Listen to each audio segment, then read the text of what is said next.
brought to you by Silver Pumps. Top quality और consistent performance के लिए सिर्फ सिल्वर पंप्स नाम याद रखें। नमस्कार, स्वागत है आपका एमपी तक पर। मैं हूं रवीश पाल सिंह। मध्य प्रदेश की राजधानी भोपाल के कोहे-फिजा थाने में दहेज प्रताड़ना का एक मामला सामने आया है। दरअसल यहां पर आरोप है कि शादी से ठीक पहले दूल्हे ने दहेज में थार गाड़ी मांग ली। दुल्हन पक्ष क्योंकि इस मांग को पूरा नहीं कर पाया तो फिर दूल्हा बारात लेकर ही नहीं आया, जबकि दुल्हन के घर पर पूरी तैयारियां हो चुकी थी। दुल्हन अपने होने वाले पति का इंतजार कर रही थी, लेकिन दूल्हा बारात लेकर सिर्फ इसलिए नहीं आया क्योंकि शादी से पहले दुल्हन के पिता ने उसे दहेज में थार गाड़ी नहीं दी थी। दरअसल भोपाल के गौतम नगर में रहने वाली निकिता की शादी तय हुई थी राजगढ़ निवासी राहुल सिंह चौहान से, और उसी के तहत आपको बताएं कि 2 दिन पहले शादी की तारीख तय हो जाने के बाद भोपाल के कोहे-फिजा इलाके के एक मैरिज गार्डन में दोनों की शादी होना तय हुआ। लेकिन पूरी रात इंतजार करते रहे दुल्हन पक्ष के लोग, जो तमाम मेहमान थे, क्योंकि शादी के कार्ड बढ़ गए थे, मेहमान भी काफी सारे पहुंचे थे, लेकिन दूल्हा जो है वो बारात लेकर के ही शादी में नहीं पहुंचा।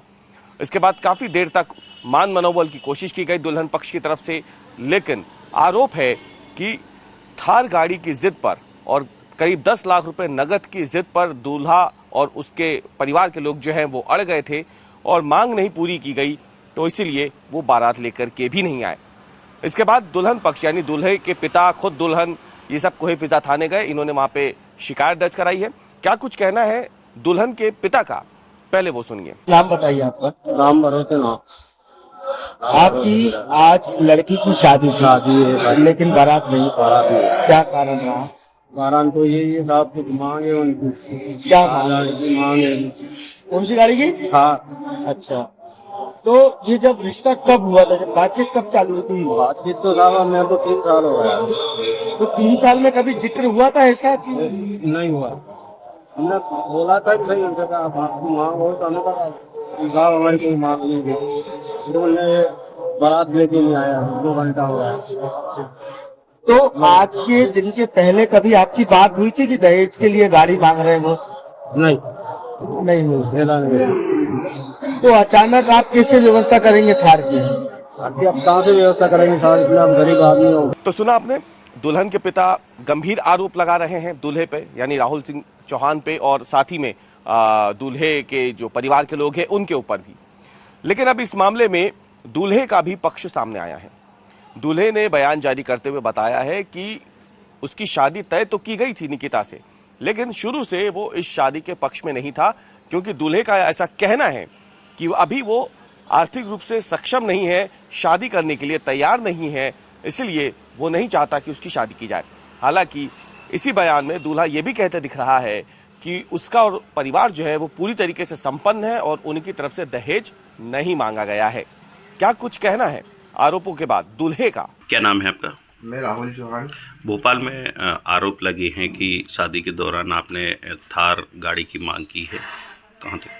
मेरे परिवार द्वारा 2 साल पूर्व में मेरी सगाई कराई गई थी भोपाल में राम भरोसे जी, उनकी पुत्री निकिता ठाकुर के यहाँ पे। तो इसके बाद मैं साल भर से ही मना करता रहा कि मैं अभी शादी नहीं करूँगा, मैं सक्षम नहीं हूँ। अभी मैंने बताया भी था उनको, बार बार मना करने के बाद भी उनने ज़बरदस्ती घर वालों पे दबाव डाला कि बोलते हैं कि शादी करना पड़ेगी, शादी करना पड़ेगी। तो इनने ज़बरदस्ती वहाँ पे क्या तैयारी करी, क्या करी, क्या नहीं करी, और ना तो हमारी कोई मांग है। हमारा परिवार पूरा सक्षम है, सब नौकरी में है हमारे यहाँ पे, और आप मालूम भी करवा सकते हो कि हम ऐसे मांग कर सकते हैं कि नहीं कर सकते, पर कोई मांग नहीं करी। ना मेरे परिवार द्वारा कोई मांग की गई, ना मेरे द्वारा कोई मांग की गई। अब 11 तारीख के दिन ये यहाँ पे आते हैं हमारे घर पे और माता पिता को डराते हैं, धमकाते हैं। फिर सुबह मुझे मालूम पड़ता है तो उनने बोला कि अपन चलो बेटा वहाँ पे चलते हैं। हम 13 तारीख के दिन भोपाल गए इनके परिवार से बातचीत करने के लिए, पर इनने हमें पागल बनाया कि हम आ रहे हैं, आते जा बता रहे हैं, अभी आए हैं या नहीं आए हैं, और ना हमारी कोई मांग थी, ना मेरे पापा की मांग थी। ये झूठा आरोप हमारे ऊपर लगा रहे हैं। तो आपने सुना, इस पूरे मामले में जो आरोपी पक्ष है यानी दूल्हा, उसका भी बयान सामने आ गया है। जिन लोगों ने दूल्हे पे आरोप लगाए हैं उनकी प्रतिक्रिया भी आपने देख ली है। इस पूरे मामले में आपको बता दें कि कोहेफिजा पुलिस ने एफआईआर दर्ज कर ली है। दूल्हे के पिता पे एफआईआर हुई है, दूल्हे के खिलाफ भी एफआईआर है, दूल्हे के परिवार के दूसरे लोग जो है उनके खिलाफ भी एफआईआर की गई है दहेज मांगने के आरोप में।